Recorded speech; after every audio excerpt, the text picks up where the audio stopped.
Welcome back to Indonesia today and the second day of the 19th Straits Regatta.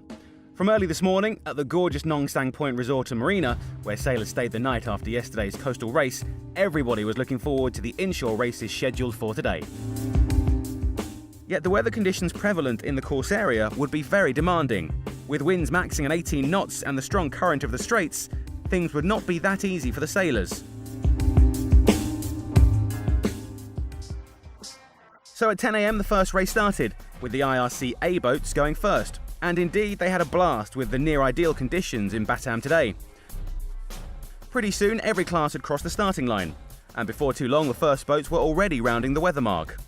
The boats were then hoisting their spinnakers for one truly spectacular downward leg, complete with some really big waves and impressive speeds achieved from most of the boats competing here. Yet, this was not very easy for the crews. This breezy weather demands specific skills and full control of the boat from the crew on board. Not everyone could respond to this situation, however. The strong currents and some quite choppy waves did cause troubles to a good few boats. Still, the race carried on, and soon the first boats were crossing the finish line.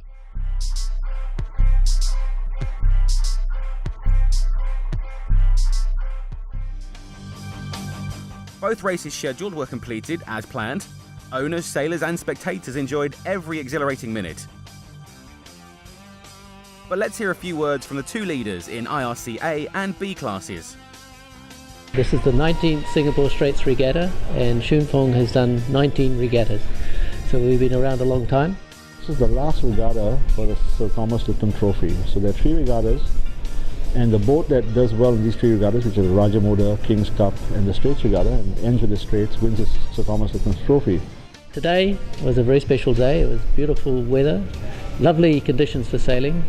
The waves were up around about 1 metre, and we had up to 15-16 knots of breeze. So ideal conditions, bit of a tidal stream running through the fleet, running down the course, which made it interesting.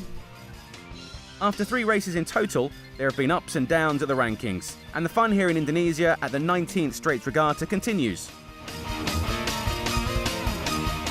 Later in the afternoon, the teams taking part in the regatta also had to build their very own toy boat and compete against each other just for sheer fun. A great way to wind down after a very demanding day.